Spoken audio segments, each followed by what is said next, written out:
Hello बच्चों, let's see the question and the question is increasing order of acidic strength among para-methoxyphenol, para-methylphenol and para-nitrophenol is। मतलब यहाँ पर हमें क्या है बच्चों, तीन तरह के हमारे पास ऑर्गेनिक कंपाउंड दिए हुए हैं। हमें ये बताना है इसमें से किसका क्या इनका एसिडिक स्ट्रेंथ का ऑर्डर होगा। तो सबसे पहले हम इन तीनों स्ट्रक्चर को बनाते हैं। जैसे आपके पास पैरामिथॉक्सीफिनॉल है तो इसका जो स्ट्रक्चर होगा वो आपके पास क्या होने वाला है, ये आपके पास फिनॉल हो गया। पैरा में मिथॉक्सी है मतलब OCH3, तो ये आपके पास प्रोडक्ट होने वाला है, मतलब सॉरी ये आपके पास कंपाउंड है। दूसरा कंपाउंड हमारे पास क्वेश्चन में क्या है, पैरा मिथाइल फिनॉल, मतलब ये आपके पास OH है और पैरा पोजिशन में आपके पास मिथाइल ग्रुप अटैच है, तो ये आपका पैरा मिथाइल फिनॉल हो गया। तीसरा आपके पास जो है बच्चों वो आपके पास क्या है, वो आपके पास है OH और यहाँ पर आपके पास नाइट्रो ग्रुप है। तो ये हमारे पास तीन ऑर्गेनिक कंपाउंड दिए हुए हैं, फिनॉल के डेरिवेटिव दिए हुए हैं। अब हम क्रॉस चेक करते हैं कि इनका एसिडिक स्ट्रेंथ का ऑर्डर क्या होगा। तो देखो बच्चों, किसी भी एसिड की जो उसकी स्ट्रेंथ होती है वो डिपेंड करती है कॉन्जुगेट बेस की स्टेबिलिटी पे। मतलब यहाँ पर होगा क्या, जब ये H+ को डोनेट करेंगे उसके बाद यहाँ पे नेगेटिव चार्ज, ये H+ को डोनेट करेंगे यहाँ पे नेगेटिव चार्ज आएगा, ये H+ डोनेट करेंगे यहाँ पे नेगेटिव चार्ज आएगा, तो ये आपका कॉन्जुगेट बेस आने वाला है। अगर आपका कॉन्जुगेट बेस स्टेबल है तो आपका वो एसिड जो होगा वो ज्यादा स्ट्रांग होगा। तो इसके बेसिस में हम पता लगाते हैं।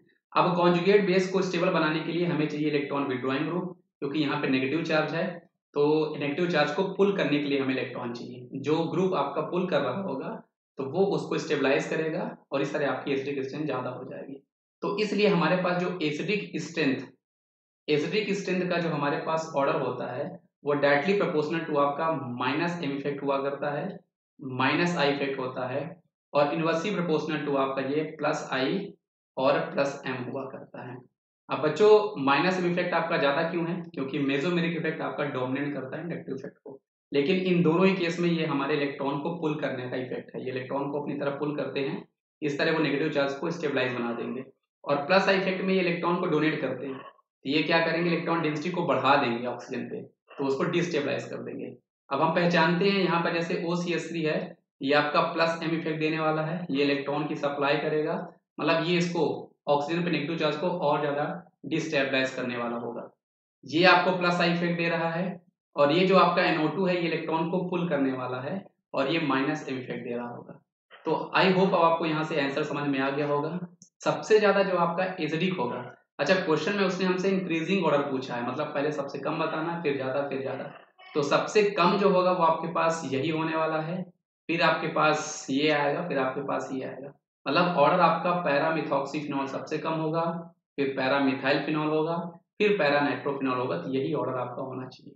अब हम ऑप्शन में देखते हैं कौन सा ऑप्शन हमारा ये ऑर्डर फॉलो कर रहा है।